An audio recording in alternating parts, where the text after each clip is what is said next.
How are you? It's been great, hasn't it? I've been blown away by the whole thing. In fact, I'm leaving.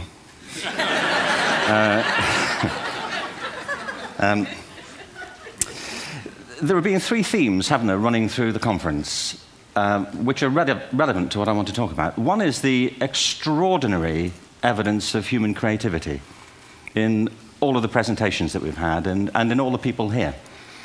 Just the variety of it and the range of it. The second is that it's put us in a place where we have no idea what's going to happen in terms of the future. No idea how this may play out. I have an interest in education. Actually, what I find is everybody has an interest in education. Don't you? I find this very interesting. If you're at a dinner party and you say you work in education, actually, you're not often at dinner parties, frankly, if you work in education, you're not asked, and you're never asked back, curiously. That's I think that strikes me. But if you are, and you say to somebody, they say, what do you do? And you say, you work in education, you can see the blood run from their face. They think, oh my God, why me? It's my one night out all week. But if you ask people about their education, they pin you to the wall. Because it's one of those things that goes deep with people. Am I right? Like religion and money and other things. So I have a big interest in education, and I think we all do. We have a huge vested interest in it, partly because it's education that's meant to take us into this future that we can't grasp. If you think of it, children starting school this year will be retiring in 2065. Nobody has a clue, despite all the expertise that's been on parade for the past 4 days, what the world will look like in 5 years' time. And yet we're meant to be educating them for it. So the unpredictability, I think, is extraordinary.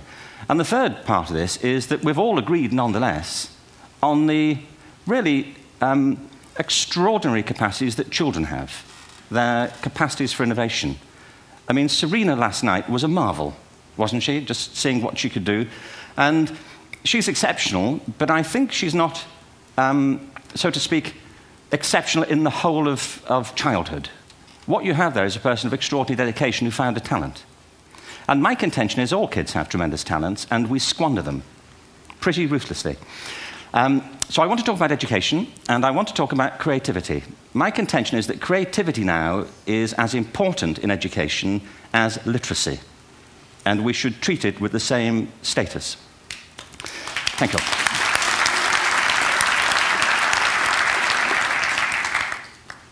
That was it, by the way. Thank you very much.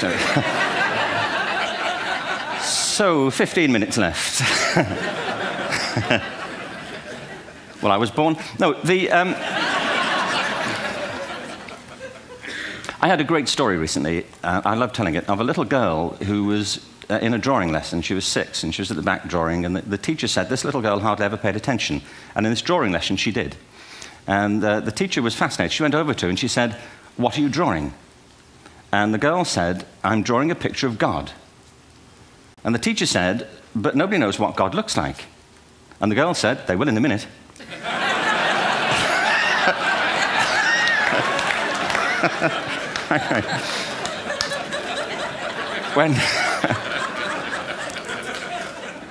When my son was 4 in England, actually he was 4 everywhere, to be honest. I mean,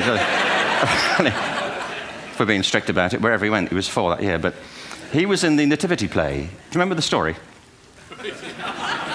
No, it was big. It was a big story. Mel Gibson did the sequel. You may have seen it. I don't know. It was Nativity 2. But James got the part of Joseph, which we were thrilled about. We consider this to be one of the lead parts. We had the place crammed full of agents and T-shirts. James Robinson is Joseph. He didn't have to speak, but do you know the bit where the 3 kings come in? They come in bearing gifts, and they bring gold, frankincense, and myrrh. This really happened. We're sitting there, and they, I think, just went out of sequence. Because we talked to the little boy afterwards and said, are you okay with that? And they said, yeah, why was that wrong? They just switched. I think that was it. Anyway, the 3 boys came in, little 4-year-olds with tea towels on their heads, and they put these boxes down. The first boy said, I bring you gold. And the second boy said, I bring you myrrh. And the third boy said, Frank sent this.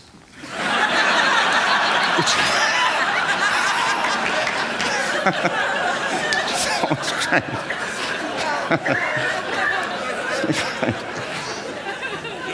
What these things have in common, you see, is that kids will take a chance. If they don't know, they'll have a go. Am I right? They're not frightened of being wrong. Now, I don't mean to say that being wrong is the same thing as being creative.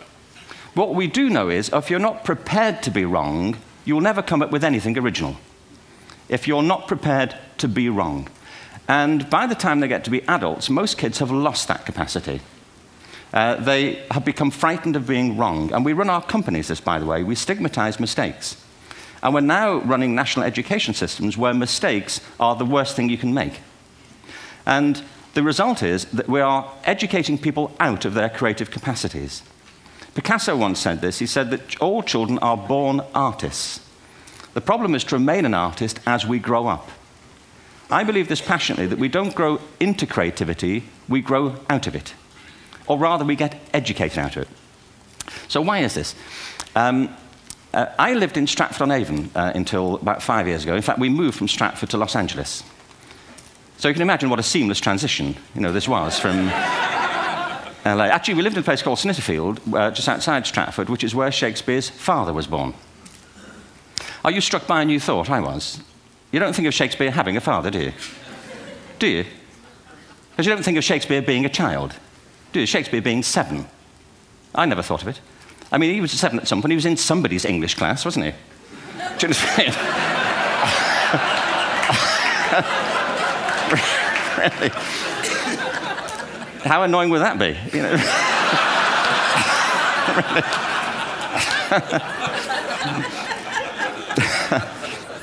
Must try harder. Being sent to bed by his dad, to Shakespeare, go to bed now, to William Shakespeare, and put the pencil down, and stop speaking like that. It's confusing everybody.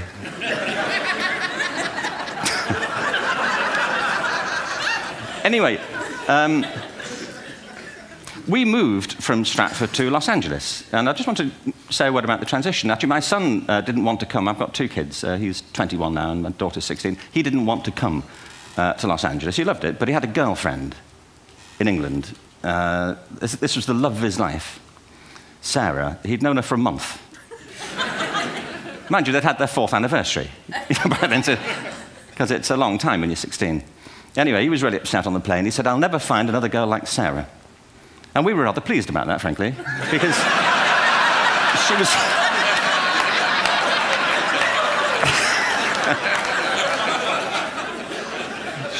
she was the main reason we were leaving the country.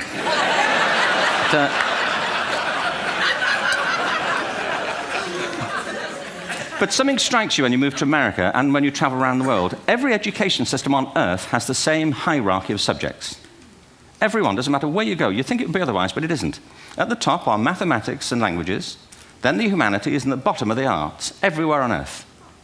And in pretty much every system, too, there's a hierarchy within the arts. Art and music are normally given a higher status in schools than drama and dance. There isn't an education system on the planet that teaches dance every day to children the way we teach them mathematics. Why? Why not? I think this is rather important. I think maths is very important, but so is dance. Children dance all the time if they're allowed to. We all do. We all have bodies, don't we? Did I miss a meeting? I mean, I think... Truthfully, what happens is, as children grow up, we start to educate them progressively from the waist up. And then we focus on their heads, and slightly to one side. If you were to visit education as an alien and say, what's it for, public education, I think you'd have to conclude, if you look at the output, who really succeeds by this, who does everything they should, who gets all the brownie points, who are the winners. I think you'd have to conclude the whole purpose of public education throughout the world is to produce university professors. Isn't it? They're the people who come out the top. And I used to be one. So there, But, and I like university professors, but, we shouldn't hold them up as the high watermark of all human achievement. They're just a form of life. Another form of life. But they're rather curious, and I say this out of affection for them. There's something curious about professors. In my experience, not all of them, but typically, they live in their heads. They live up there, and slightly to one side. They're disembodied, in a kind of literal way. They look upon their body as a form of transport for their heads. It's... Don't they? It's a way of getting their head to meetings.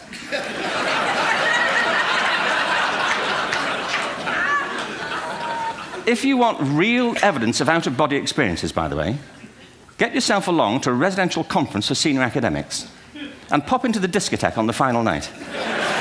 And there you will see it, grown men and women writhing uncontrollably off the beat, waiting to it ends so they can go home and write a paper about it. Now, our education system is predicated on the idea of academic ability. And there's a reason. The whole system was invented around the world. There were no public systems of education really before the 19th century. They all came into being to meet the needs of industrialism. So the hierarchy is rooted on two ideas. Number one, that the most useful subjects for work are at the top. So you were probably steered benignly away from things at school when you were a kid, things you liked, on the grounds you would never get a job doing that. Is that right? Don't do music, you're not going to be a musician. Don't do art, you won't be an artist. Benign advice, now profoundly mistaken. The whole world is engulfed in a revolution. And the second is academic ability, which has really come to dominate our view of intelligence because the universities designed the system in their image. If you think of it, the whole system of public education around the world is a protracted process of university entrance. And the consequence is that many highly talented, brilliant, creative people think they're not, because the thing they were good at school wasn't valued or was actually stigmatized. And I think we can't afford to go on that way. In the next 30 years, according to UNESCO, more people worldwide will be graduating through education than since the beginning of history. More people. And it's the combination of all the things we've talked about, technology and its transformational effect on work, and demography and the huge explosion in population. Suddenly, degrees aren't worth anything. Isn't that true? When I was a student, if you had a degree, you had a job. If you didn't have a job, it's because you didn't want one. And I didn't want one, frankly. So, but now, kids with degrees are often heading home to carry on playing video games because you need an MA, where the previous job required a BA, and now you need a PhD for the other. It's a process of academic inflation, and it indicates the whole structure of education is shifting beneath our feet.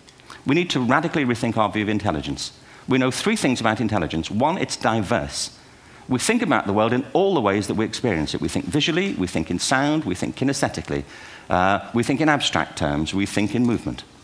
Secondly, intelligence is dynamic. If you look at the interactions of a human brain, as we heard yesterday from a number of presentations, intelligence is wonderfully interactive. The brain isn't divided into compartments. In fact, creativity, which I define as the process of having original ideas that have value, more often than not, comes about through the interaction of different disciplinary ways of seeing things. The brain is intentionally... By the way, there's a shaft of nerves that joins the two halves of the brain called the corpus callosum. It's thicker in women. Following on from Helen yesterday, I think this is probably why women are better at multitasking. Because you are, aren't you? There's a raft of research, but I know it from my personal life. If my wife is cooking a meal at home, which is not often, thankfully, but if she's doing...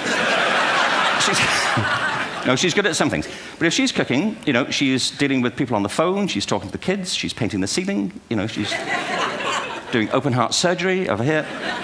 If I'm cooking, the door is shut, the kids are out, the phone's on the hook. If she comes in, I get annoyed. I say, Terry, please, I'm trying to fry an egg in here.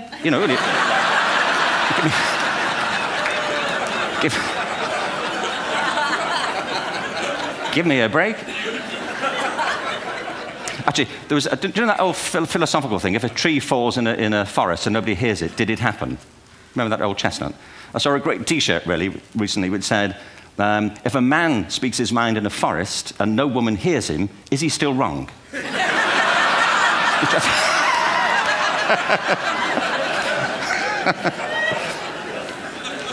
And the third thing about intelligence is it's distinct. I'm doing a new book at the moment called Epiphany, which is based on a series of interviews with people about how they discovered their talent. I'm fascinated by how people got to be there. It's really prompted by a conversation I had with a wonderful woman who most people have never heard of. She's called Gillian Lynn. Have you heard of her? Some have. She's a choreographer, and everybody knows her work. She did Cats. and Phantom of the Opera. She's wonderful. I used to be on the board of the Royal Ballet in England, as you can see. And anyway, Jill and I had lunch one day. I said, how'd you get to be a dancer? And she said it was interesting. When she was at school, she was really hopeless. And the school in the 30s wrote to her parents and said, we think Gillian has a learning disorder. She couldn't concentrate, she was fidgeting. I think now they'd say she had ADHD. Wouldn't you? But this was the 1930s, and ADHD hadn't been invented, at this point, so it wasn't an available condition. people weren't aware they could have that. Anyway, she went to see this specialist. So this oak-panelled room, and she was there with her mother, and she was led and sat on this chair at the end, and she sat on her hands for 20 minutes while this man talked to her mother about all the problems Gillian was having at school. And at the end of it, because she was disturbing people, her homework was always late and so on, little kid of 8, in the end, the doctor went and sat next to Gillian and said, Gillian, I've listened to all these things that your mother's told me. I need to speak to her privately. So he said, wait here, we'll be back. We won't be very long. And they went and left her. But as they went out the room, he turned on the radio that was sitting on his desk. And when they got out the room, he said to her mother, just stand and watch her. And the minute they left the room, she said she was on her feet, moving to the music. And they watched for a few minutes, and he turned to her mother, and he said, Mrs. Lynn, Gillian isn't sick, she's a dancer. Take her to a dance school.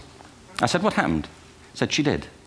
I can't tell you how wonderful it was. We walked in this room, and it was full of people like me. People who couldn't sit still. People who had to move to think. Who had to move to think. They did ballet, they did tap, they did jazz, they did modern, they did contemporary. She was eventually auditioned for the Royal Ballet School.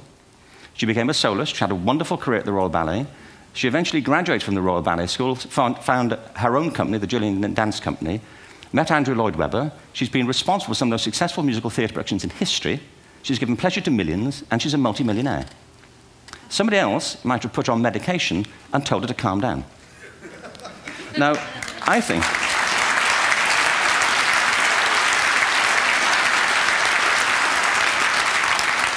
What I think it comes to is this. Al Gore spoke the other night about ecology and the revolution that was triggered by Rachel Carson.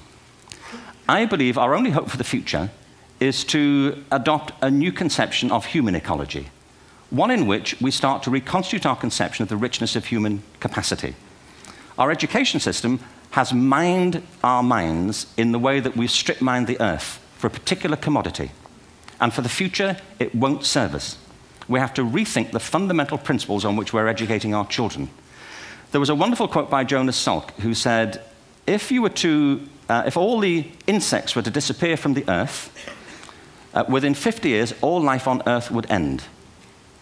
If all human beings disappeared from the earth, within 50 years, all forms of life would flourish. And he's right. What TED celebrates is the gift of the human imagination.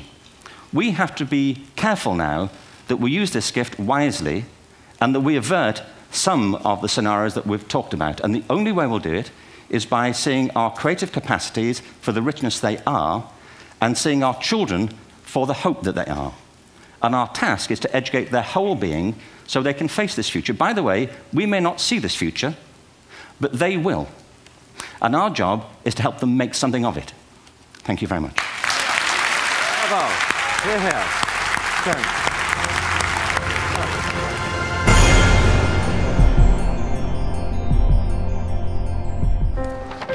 What if great ideas weren't cherished? What if they carried no importance? Or held no value?